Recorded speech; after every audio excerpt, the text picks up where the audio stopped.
Perfecto. Lo que vamos a ver hoy va a ser una breve introducción del sistema digestivo, en el cual vamos a ver un poco de la evolución en algunos grupos del sistema digestivo y luego ya nos vamos a concentrar en el sistema digestivo humano. Hola, NASA. Entonces, para comenzar, vamos a empezar con la parte un poco evolutiva y la diversidad que hay en los distintos seres vivos con respecto a la alimentación. Vamos a ver 5 grandes grupos, los nidarios, que eran como las medusas, ¿sí? Donde tenían tentáculos y una cavidad gastrovascular, en el cual vamos a tener una sola entrada y salida, es decir, un solo poro o un solo agujero, en el cual a través de los tentáculos se van a ir inyectando en las presas distintos tóxicos que estos a su vez van a ir matando y degradando porque van a ir por enzimas, y eso va a permitir que ingrese el alimento por la boca, se produzca la digestión, es decir, la absorción de nutrientes, y por el mismo poro se va a producir la eliminación, ¿sí? Porque es un tubo digestivo con una sola abertura. Ese sería el nombre correcto. Después vamos a tener los plantelmitos o las planarias, donde también vamos a tener con una sola abertura, que se va a ubicar en esta parte, en el cual vamos a tener faringe, bien digo, estómago, intestino, donde se va a ir replicando hacia los laterales del individuo y los desechos nuevamente van a salir por el mismo orificio por el que encontraron, porque es un sistema digestivo con una sola abertura. Después pasamos a los anélidos. En los anélidos ya evolutivamente hablando, estamos ya donde tenemos un tubo digestivo con 2 aberturas, una entrada y una salida, ¿sí? Que es la boca y lo último sería el ano. En los anélidos vamos a tener distintas estructuras, como la faringe, esófago, vamos a tener un buche y una molleja, que esto va a colaborar con la degradación de las sustancias que se van a ir incorporando, el intestino, donde se va a producir la absorción de los nutrientes, y los desechos van a ser eliminados directamente por el ano. Los moluscos, donde tenemos, por ejemplo, caracoles, pulpos, calamares, babosas, también vamos a tener un tubo digestivo con 2 aberturas, con boca y ano, nada más que el ano no va a ir en algunas especies, no va a ir directamente al exterior, sino que va a ir a lo que denominamos como manto, que es la parte superior, y desde el manto se va a ir hacia afuera el desecho. Acá ya en esta diversidad, en estos grupos, a diferencia de los anélidos, ya tenemos un estómago propiamente dicho, donde va a continuar la digestión, la trituración de los alimentos, y por último, siguiendo el estómago, vamos a tener el intestino, donde se produce la mayor absorción de los nutrientes, y como ven, en este solamente era un engrosamiento del tubo, en los moluscos ya tenemos un pliegue de intestino delgado o de intestino, lo que permite una mayor absorción de los nutrientes o una mayor superficie para la absorción de nutrientes. Y por último, los que vamos a ver, porque después estarían los mamíferos, que vamos a ver directamente el ser humano, tenemos a las aves, donde también tenemos un tubo digestivo con dobles aberturas, donde tenemos la boca y el ano. En este caso no tenemos ano, sino recibe el nombre de cloaca, porque no se va a generar ningún proceso el desecho, sino que directamente se va a eliminar así como está. Entonces vamos a tener en las aves, después de la boca, vamos a tener el esófago, y en las aves tenemos un buche, que en esa parte los alimentos pueden ser almacenados, y los cuales, según las especies, pueden ir siendo digeridos por las distintas enzimas, o es una zona de guardar el alimento hasta el momento de la ingestión. Ya tenemos el desarrollo de hígados, y también tenemos una molleja, al igual que los anélidos, donde en esta molleja se va a permitir o se va a producir parte de la digestión a través de la degradación del alimento que vamos incorporando. Luego tenemos el intestino, que también acá tenemos doblado, y esto aumenta el contacto del alimento y el pasaje de nutrientes desde el interior del intestino hacia la sangre. Entonces, al tener mayor contacto, tengo mayor probabilidad o mayor posibilidad de absorber mayores nutrientes. Y por último, la desembocadura, que es la cloaca. ¿Alguna duda de esto? No, profe. Bien. Entonces, recordemos que en las mollejas y en el estómago, ¿sí? Porque acá tenemos moluscos, tienen estómagos, anélidos, mollejas y aves mollejas, es donde se va a producir la degradación del alimento a través de movimientos y del aporte de enzimas que los permiten degradar. Ahora vamos al sistema digestivo humano. Podemos tomarlo como ejemplo de los mamíferos, donde casi todos tienen estas estructuras. Sabemos que, por ejemplo, los rumiantes, como las vacas, tienen 4 estómagos, el ser humano tiene uno solo. Entonces, sería como un ejemplo de todos los que encontramos en el mamífero. El tubo digestivo en el ser humano tiene 2 aperturas. La boca, ¿sí? Todo un tubo que está conectado entre sí y que termina en la segunda abertura, que es lo que lo denominamos ano, ¿sí? Entonces, partimos de la boca, pasamos por la faringe, esófago, llega al estómago, del estómago se conecta con el intestino delgado, del intestino delgado se conecta con el intestino grueso, y del intestino grueso va a terminar en recto y ano. Acá en esta imagen le sale colon. El colon, o muchas veces el intestino grueso se denomina colon porque parte del intestino o una parte final del intestino grueso es el denominado colon. Nosotros, ¿sí? En el ser humano, además de todos los órganos que forman el tubo digestivo, tenemos glándulas. El tubo digestivo es por donde va a pasar el alimento, ¿sí? Después tenemos además glándulas, pero a las glándulas no va a entrar nada de alimento, sino que las glándulas van a generar sustancias y las van a liberar a distintas cavidades. Las primeras glándulas anexas que tenemos son las glándulas salivales, que tenemos varios conjuntos en la boca y lo que van a producir son salivas que lo van a liberar en la boca. Después tenemos el hígado y el páncreas, que ambos van a producir enzimas y esas enzimas van a ser liberadas en el intestino delgado. El hígado va a producir la bilis y esa bilis producida la va a almacenar en la vesícula biliar y eso va hacia el intestino delgado. Pero en las glándulas salivales, hígado y páncreas no ingresa el alimento. Sí, hago esta aclaración porque muchas veces en la vida cotidiana escuchamos me cayó mal al hígado. En realidad no, porque no entró nada en el hígado. Entonces hago esta aclaración para que tengamos esa diferencia. Entonces las glándulas van a secretar sustancias y las van a liberar en el tubo digestivo. El tubo digestivo es por donde va a pasar el alimento. Si nosotros analizamos el tubo digestivo, está todo conectado, en ningún momento se corta, sino que sería, si lo extendemos, podremos verlo como una manguera que está replicado, está anchado, está engrosado en ciertas partes, pero es todo continuo, ¿sí? Y va a tener, hasta el ano, es todo continuo y va a tener un recubrimiento.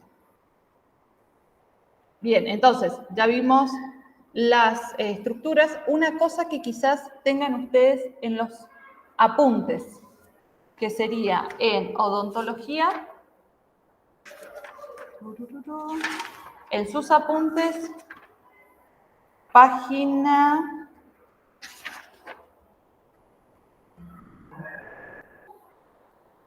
12 y Tecnicatura sería página 13, donde dice tubo digestivo de los invertebrados. ¿Sí? Tienen este título Y si ustedes leen, tienen este texto que está acá copiado, pero en la fotocopia, en el cuadernillo, pasa de intestino grueso a ano. ¿Sí? Si ustedes leen los apuntes van a encontrar que dice intestino grueso, recto y ano, pero le hago esta aclaración que ahí está de forma incorrecta. Entonces es intestino grueso, recto y ano. La superficie interna del tubo digestivo se continúa con la superficie externa del cuerpo, así que también se considera como una cavidad fuera de él. Y por último, el tubo digestivo o la digestión o el proceso digestivo tiene dos momentos. La digestión o desdoblamiento de moléculas de los alimentos y una segunda parte es la absorción de los nutrientes por el cuerpo. Si no solamente es llenar nuestra boca de comida y tragarlo, eso sería la primera parte, que en el estómago o el intestino continúa, pero después necesito que haya una absorción de esos nutrientes. Si no hay una absorción, es decir, pasar del sistema digestivo hacia los vasos sanguíneos, no se completa lo que se genera o el proceso de la digestión. ¿Hasta acá estamos? Sí, profe. ¿Sí? Seguimos. Entonces, si hay alguna duda, me paran y me vemos. Como dijimos, el tubo digestivo, sí, es todo un tubo que está contenido y tiene una histología en común. Vamos a ver que hay algunas partes que coinciden y otras que tienen más desarrollado uno que otro, pero siempre van a tener estas 4 partes. Desde lo interno hacia afuera lo vamos a ver. Entonces, primero tenemos la primera capa, que la vamos a llamar mucosa, una segunda capa, que va a ser la submucosa. Después tenemos capas de músculo liso, que estas capas de músculos lisos pueden variar en grosor dependiendo en qué parte del tubo digestivo nos encontremos. Y por último, tenemos una capa que se denomina serosa, que sería la que va a recubrir todo el tubo digestivo. Y dentro de la capa mucosa podemos tener algunas estructuras como glándulas que van a liberar sustancias en el interior de ese tubo digestivo. Lo de las glándulas va a depender puntualmente en qué órganos estemos hablando para ver si hay mayor o menor proporción de glándulas. Entonces, la primera capa, que es la mucosa, que es lo que estaría en contacto con el alimento, y la subcapa, las submucosas son las dos que vamos a ver. La mucosa va a tener un tejido epitelial simple, va a estar asociado a una membrana basal adyacente, tejido conectivo laxo, en algunos casos va a estar cubierta por un músculo liso, que es una capa muscular de la mucosa, puntualmente específica de ellos, está ricamente vascularizada, que es lo que va a permitir en ciertos órganos el pasaje de los nutrientes al sistema circulatorio, y van a tener glándulas y nódulos linfáticos, ¿sí? Glándulas que van a liberar enzimas u otras sustancias que pueden ser mucosas, y los nódulos linfáticos que van a ser parte de la defensa del organismo. Después tenemos la submucosa, en la que va a ser un tejido conectivo denso, donde va a ser irregular, podemos tener vasos sanguíneos y linfáticos, y estos van a ir cambiando a medida que nos vamos avanzando en el tubo digestivo, va a ir variando. Después tenemos el plexo nervioso, o sea, dentro de la submucosa tenemos un plexo nervioso que va a ser parasimpático, es decir, va a estar manejado o indicado por el sistema parasimpático, que se llama parasimpático de Meissner, y van a tener fibras nerviosas que lo que van a controlar va a ser la capa muscular de la mucosa, ¿sí? Esta capa de músculo liso, y la secreción de las glándulas. Entonces va a regular cuando se necesita una mayor secreción, o cuando no se necesita la secreción, la van a inhibir. Y después, la tercera capa, de adentro hacia afuera, tenemos la capa muscular. Este va a ser tejido muscular liso y va a tener actividad peristáltica, que es lo que los permiten los movimientos que hacen, por ejemplo, el esófago para que pase el alimento o el estómago para que se siga, para que se produzca la digestión o la degradación de algunas sustancias, es este movimiento, como que se aprieta y se extiende. Eso es un movimiento peristáltico o actividad peristáltica.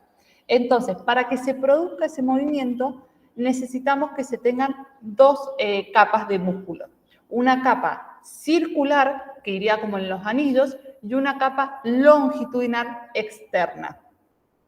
Y en el estómago, que es más grueso y lleva un trabajo peristáltico mayor, es decir, un mayor movimiento del estómago para que se terminen de triturar los alimentos, para que se mezcle los jugos gástricos con los alimentos, tenemos tres capas, donde tenemos una longitudinal interna, una circular media y por último una longitudinal externa. Y también tenemos un plexo nervioso parasimpático, pero en este caso tenemos parasimpático de Auerbach. Y esto van a controlar el tejido muscular propiamente dicho, liso, ¿sí? El anterior controlaba el tejido del músculo liso en la capa mucosa. Y la capa externa, que es serosa, tenemos tejido conectivo laxo, también tejido epitelial escamoso estratificado, y si no tiene este epitelio estratificado, si no tiene, se llama epitelio adventicio. ¿Sí? Si no tenemos esta parte estratificada, lo vamos a denominar adventicia. A su vez, el tubo digestivo en las distintas partes a lo largo de todo del tubo puede tener distintas estructuras, o además de las que ya vimos, tienen otras estructuras especiales.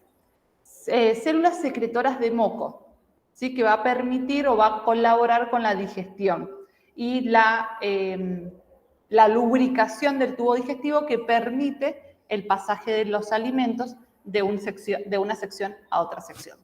Después van a tener enzimas o células secretoras de enzimas digestivas, que van a ser las glándulas. En estos casos van a ser glándulas exócrinas, porque van a liberar su contenido a una cavidad, por ejemplo, las glándulas salivales. ¿Sí? No lo van a liberar al torrente sanguíneo.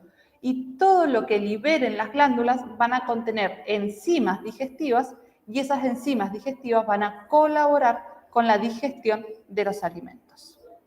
Y en algunos lugares tenemos estructuras que se denominan esfínteres.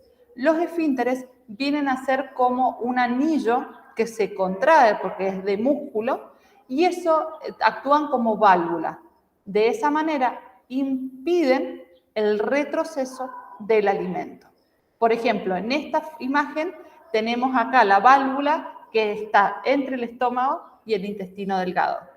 Después tenemos entre el esófago y el estómago, por supuesto, y eso hace que una vez que pase el alimento, no se retroceda. Por eso podemos comer acostados, o si nos damos vuelta cabeza abajo, el alimento va a seguir su camino, porque tenemos estas esfínteres que nos permanecen cerrados y nos protegen.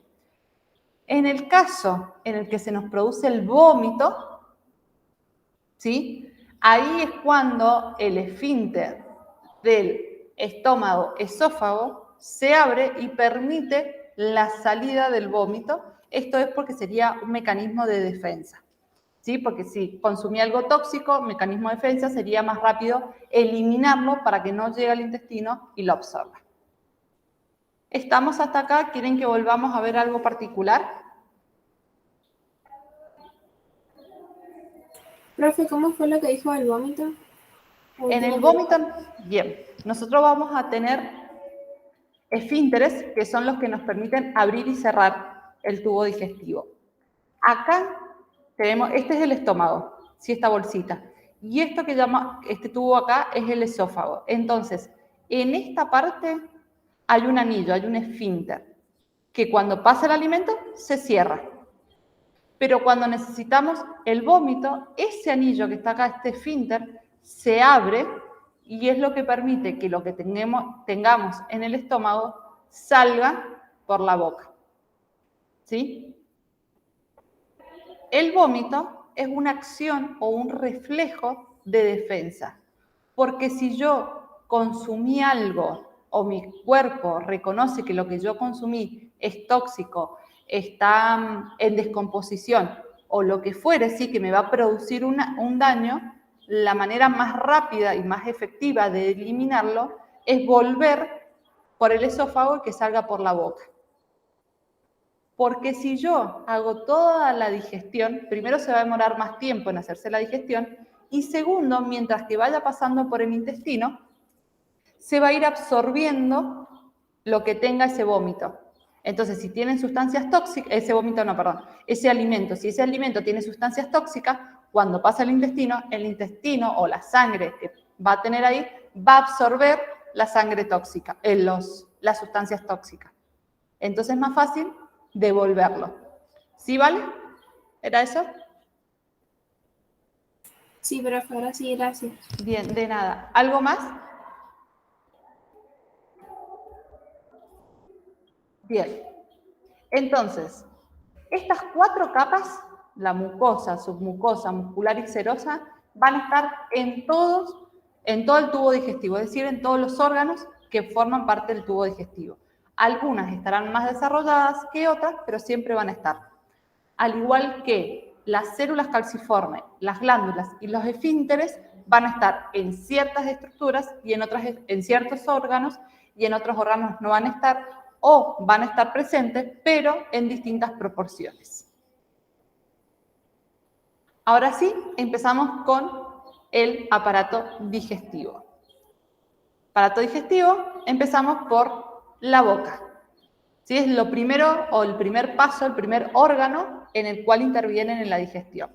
Entonces, ¿cuál es la función de la boca? La ingestión de alimentos, porque es por donde va a ingresar. Y además empieza la digestión mecánica del alimento, porque al masticar, ¿sí?, hacemos una trituración o fragmentación de los alimentos. Dentro de la boca vamos a tener distintas estructuras que van a colaborar con esta función. Tenemos dientes, lengua y, ¿dónde estamos? Glándulas salivales, que acá no están mostradas. Pero además tenemos glándulas. ¿Sí? Esas 3 grandes estructuras van a permitirnos colaborar con la alimentación. Vamos con los dientes. Dependiendo, en los mamíferos, vamos a ver en los mamíferos, dependiendo el tipo de alimentación que tienen los mamíferos, va a ser el tipo de dentición.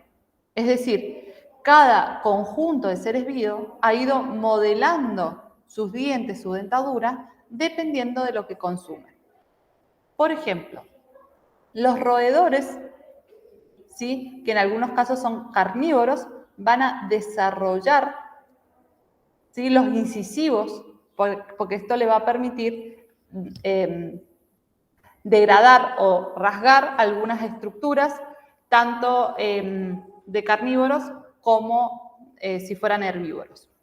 Los carnívoros, ¿sí?, van a tener los caninos y los molares grandes, y los caninos desarrollados y grandes, los molares también van a ser grandes, porque con estos molares los caninos los van a utilizar para desgarrar, ¿sí?, para desgarrar piel o carnes, y los grandes molares los van a utilizar para poder romper, triturar huesos o estructuras como cartílagos duros de los animales que van a ingerir. Los herbívoros, en cambio, tienen incisivos y molares planos, porque con esta dentadura plana es suficiente para degradar la vegetación, ¿sí? Porque la vegetación van a ser todas estructuras similares, pero lo que necesito es que se degraden. Entonces, al ser plano, esta dentadura permite la degradación de la vegetación, la trituración de la vegetación. ¿Sí? Es diferente la dentadura en un herbívoro que en un carnívoro. En los seres humanos somos omnívoros, es decir, nos alimentamos de todo. Por lo tanto, no tenemos ni la dentadura de un carnívoro ni la dentadura de un herbívoro, sino que vamos a tener una dentadura especial de omnívoros. Por eso son los mismos dientes, pero los tenemos desarrollados de distintas maneras. Vamos a tener 16 dientes en cada maxilar. A ver si tengo acá. Bien, bueno, vamos a tener desarrollados de distintas maneras. Algunos van a estar en forma de cincel, que son los primeros, y después vamos a tener los caninos, que van a ser más rectos. Ahora vamos a ver cómo dividimos esos 16. Primero tenemos 16 sería en cada maxilar, sería maxilar inferior, que es la mandíbula inferior, o el maxilar superior, que es la mandíbula superior. Vamos a tener en los seres humanos, como conocemos, dos tipos de dentadura. La decidua, que es la que llamamos dientes de leche. Esta es una dentadura no permanente en la cual se van a caer los dientes y se van a generar otros nuevos.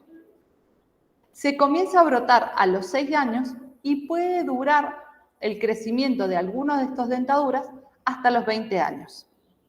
¿Sí? Por ejemplo, a los 20 años vamos a tener crecimiento en algunas personas, el retroceso, ¿sí? Que han tenido una dentición tardía, pueden llegar a generar hasta los 20 años una nueva dentadura que es decidua.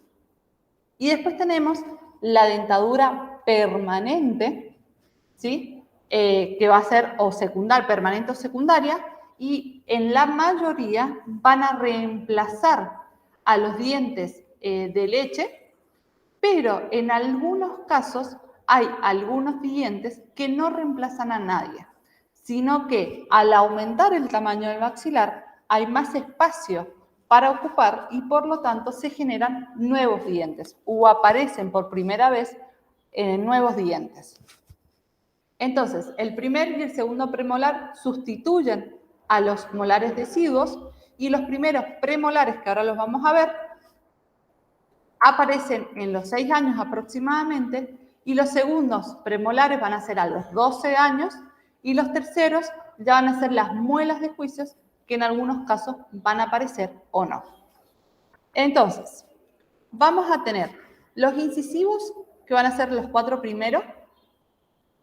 Vamos a tener 2, si cortamos el paladar por la mitad, vamos a tener 2 del lado izquierdo y 2 del lado derecho. Entonces vamos a tener 4 incisivos, que la función va a ser cortar.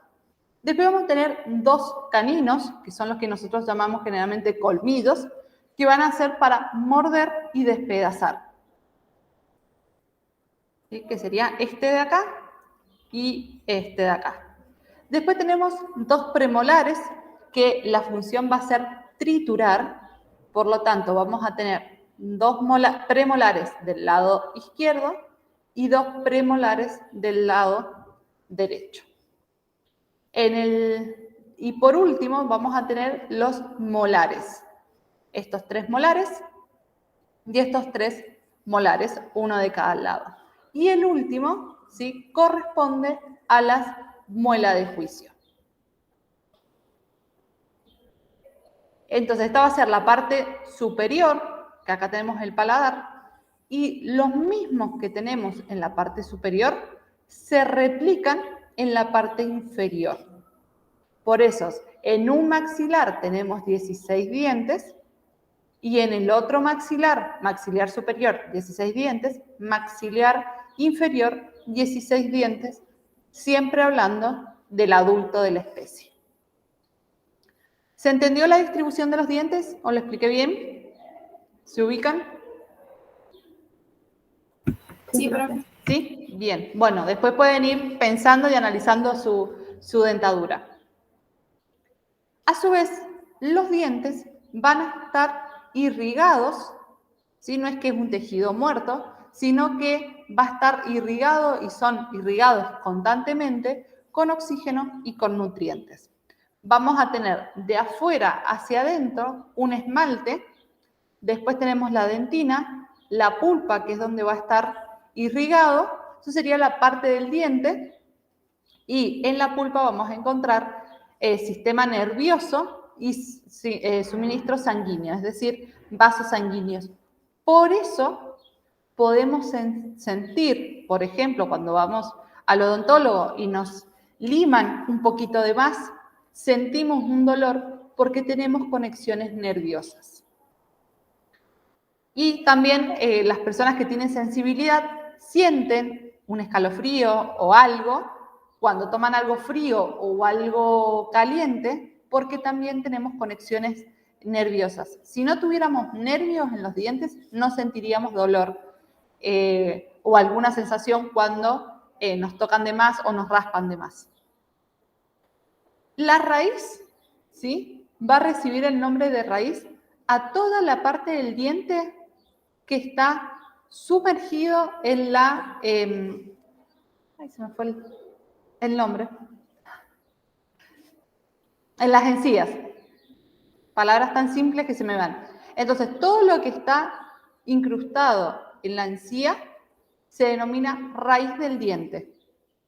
Y solo lo que sobresale de la encía va a recibir el nombre de corona.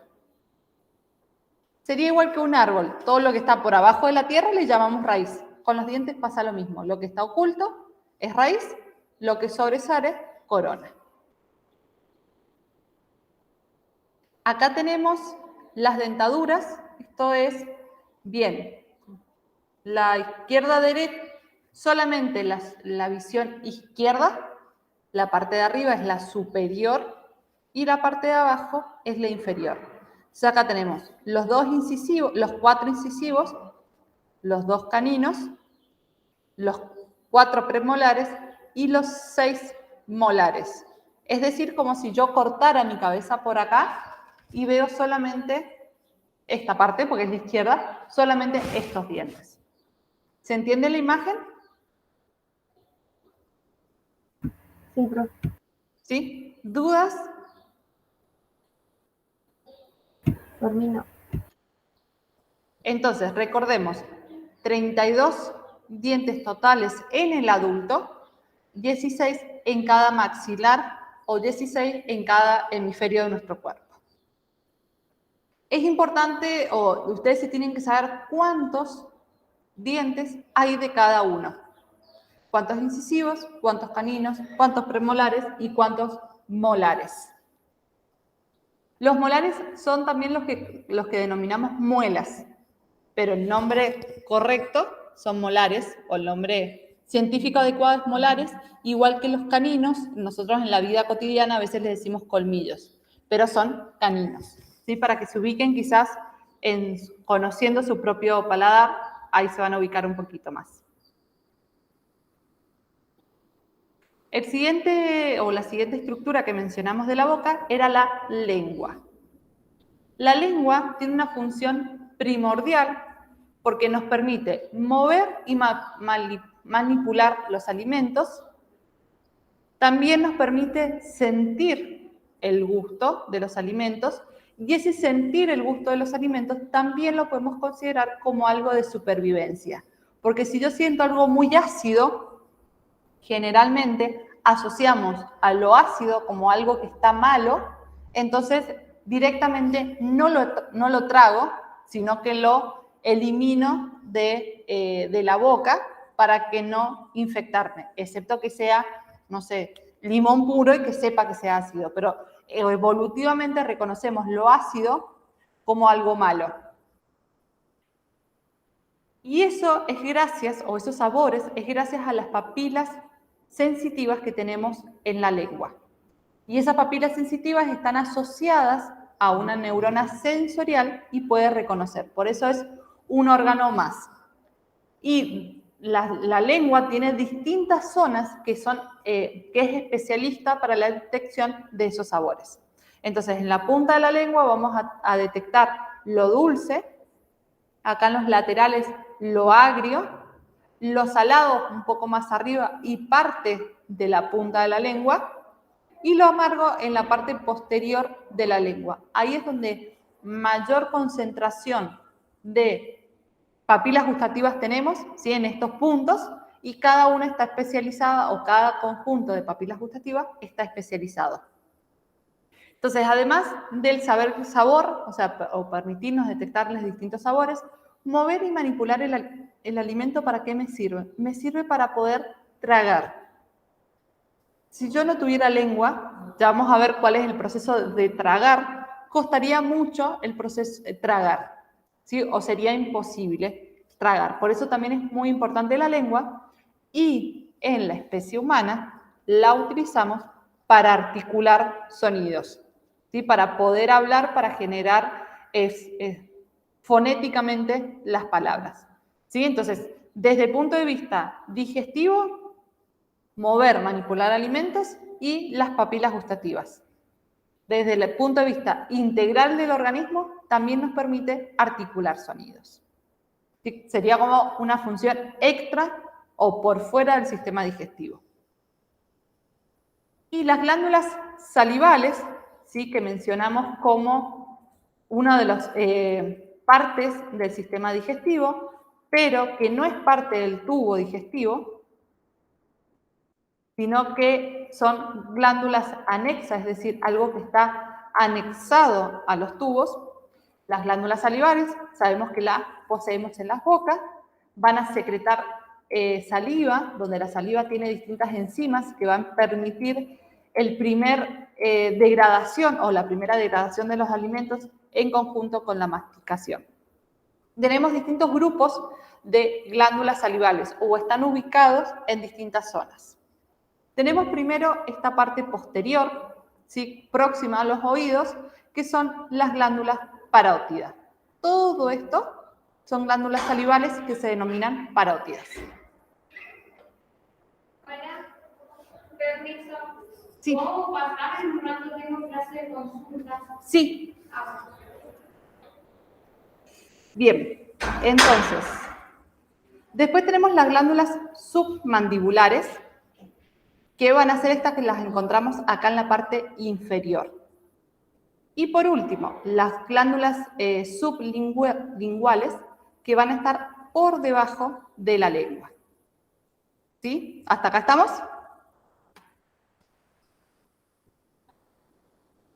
Sí. Perfecto. Y después vamos a tener un conjunto de glándulas, donde tenemos glándulas que van a estar ubicadas en los labiales, buccales, linguales y palatales, que van a ser en menor cantidad. ¿Estamos hasta acá?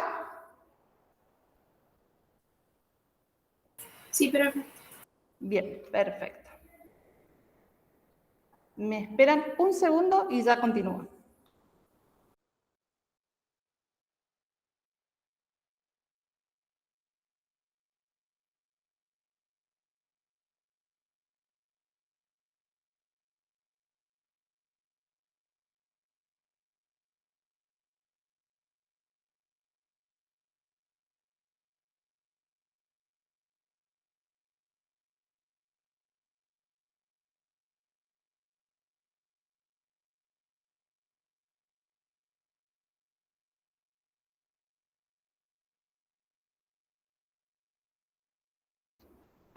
Bien, chicas, continuamos.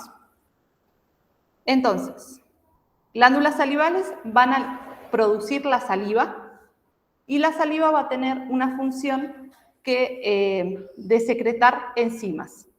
Y dependiendo de la enzima que secretan, es la función que van a tener. Por ejemplo, si tenemos lisozima, ¿sí? Va a ser una enzima que me va a tener una función bacteriolítica. ¿Qué quiere decir? Que va a degradar o atacar a las bacterias que puedan estar en el alimento. La amilasa salival, que es la función que tiene, es la hidrólisis o la ruptura de la digestión de almidones. Por ejemplo, si comemos algo con harina, va a empezar la digestión en la boca, la digestión química. Y la lipasa lingual va a actuar en la digestión de triglicéridos, en la que va a actuar o va a colaborar va a iniciar la digestión de triglicéridos, o sea, se va a unir a los triglicéridos, y cuando llegue a un pH ácido que se encuentra en el estómago, va a empezar a actuar, ¿sí? Previamente es como que la baño con la lipasa lingual, pero no actúa en la boca, sino que necesita estar en un pH ácido para empezar a actuar. Generalmente la saliva tiene un pH neutro. La composición va a ser un 99,5% de agua más 0,5% de solutos y vamos a tener en esos solutos ion sodio, potasio, cloro, bicarbonato, fosfato, va a poseer también inmunoglobulinas A, urea, moco y enzimas. Esa va a ser la composición de la saliva y dependiendo de lo que consumamos, se va a liberar más o menos enzimas de las cantidades que se necesitan. Después tenemos que se produce entre 1 a 1,5 litros por día. Pido un minutito.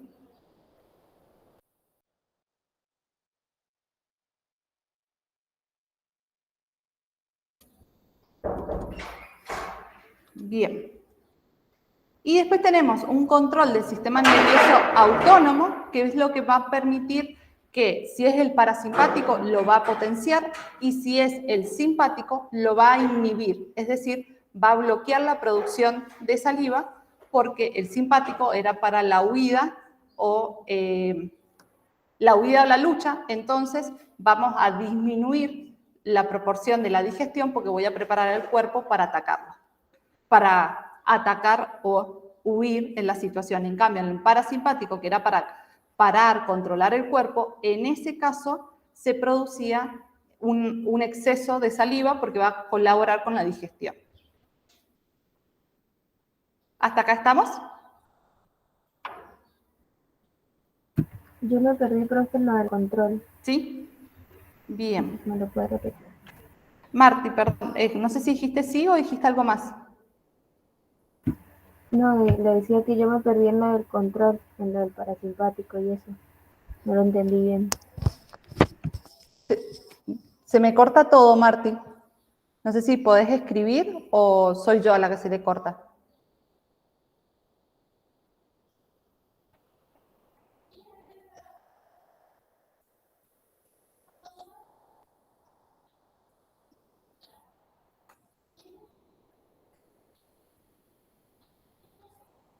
¿Ustedes ahí me están escuchando bien? Sí, profe.